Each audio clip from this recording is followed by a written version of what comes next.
Welcome to Walking with Jesus Bible Study. We are going to be in the book of Proverbs, chapter 4, verse 25. Let thy eyes look right on, and let thy eyelids look straight before thee. And I'm going to repeat that. Let thy eyes look right on, and let thy eyelids look straight before thee. I mean, if it's not even speaking about looking straight forward, it is saying eyelids. See that? Not just your eyes, but make sure your eyelids look straight before. That means no side eye, no turning here and there. To constantly keep straight, forward, focus. Over and over again in the Bible, it tells us, do not let the right hand know what the left hand is doing. Don't stray off the path. Keep your eyes, stay focused on Jesus. The reason why it is so important to remember when it tells you that, because the enemy, and when we speak about the enemy in the Bible, it's not just talking about Satan. That's one of our main problems as children of God on our walk and on our journey. We love to blame Satan, these demons, for any and everything, but we forget that when the Bible sometimes says the word enemy, it's talking about your flesh. We got to take accountability for our flesh. It is our flesh that gets in the way. Most of the time, we are doing the devil's work. He just sits back and just lets us do it ourselves. It's because of our flesh. And this is why it's so important. Why the Bible specifically says to deny yourself. And it doesn't say pick up your cross one day. It says pick up your cross every day. Because every day when we wake up, we have a choice to make. And every day we wake up, if we failed yesterday, today's a new day to begin again. See, the enemy wants us, and our flesh wants us to remember every time we fall so that we can beat ourselves up. One of the oldest tricks in the book. You got to remember that the devil's been doing this for thousands of years. He's kind of professional. So he uses us to get to ourselves. See, he's not as powerful as God. Nowhere near close. And he can't see and he can't be everywhere at once. So what does he do? He uses his little minions to whisper crap into your ear so that you do his dirty work for him. He doesn't have to really do nothing. We do it for him most of the time because we're too busy paying attention to our flesh and to our feelings. Our heart is deceitful.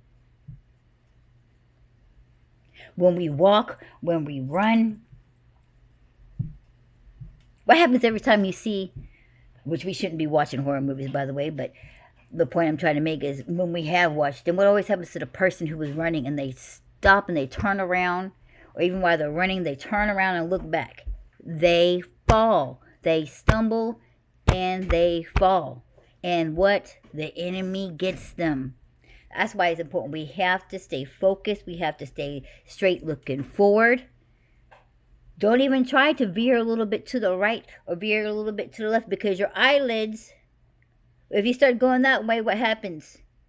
Your neck starts turning a little bit in that direction. And what happens when your neck starts turning? Your head turns. And then you're off track. You're off focus. You got to stay forward. And what is another main things that the enemy likes to use against us to get us to fall is through our past. All the things that has happened to us, all the things that people has done to us, all the things that we personally, and the biggest one, most of all, is the things that we have done. And the reason why I say that's more of a bigger one than what people have done to us is because usually most of the times the people that God has called are the outcasts, the delinquents, a lot of people who made a lot of bad choices in their life, and I am one of them. And so the enemy likes to use that against us, to think that we're not good enough, we can't be forgiven, we're too far gone, and or that's too disgusting, and that's too far off, and how could you think that God would love someone like you? But God's love was perfectly made for people like us. When we read the scriptures, it just shows us over and over again that the people like us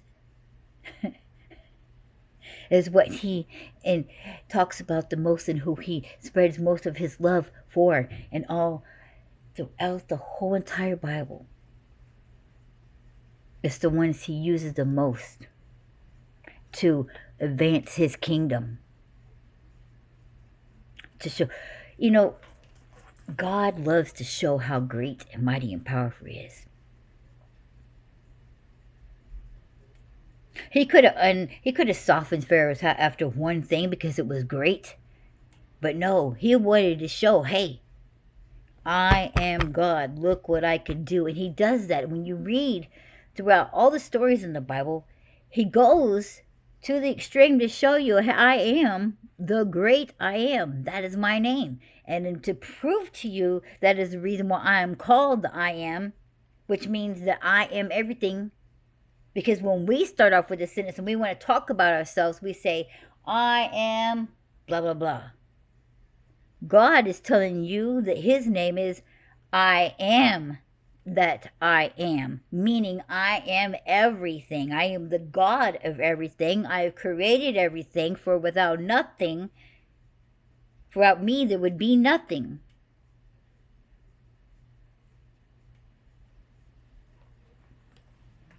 It's very hard. It's very hard for some of us, because life be lifing. Friends and families and enemies be doing what they do best, causing chaos.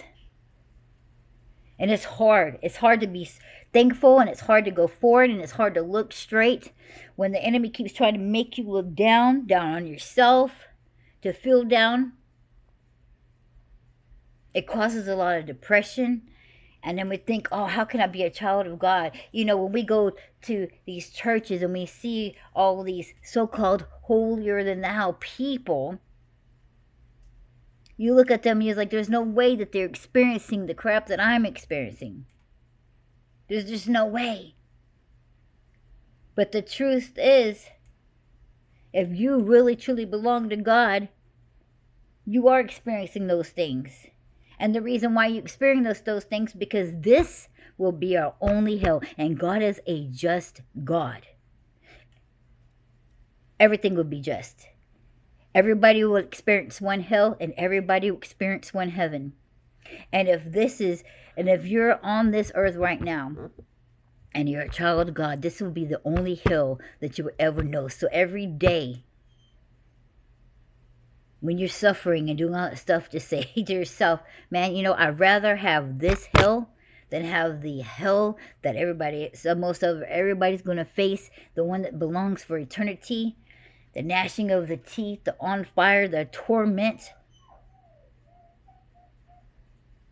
If you have to write that down just so you can read that every day, so that when you're going through all this suffering and this pain, that way you can keep being grateful, thankful, and keep your eyes focused on God.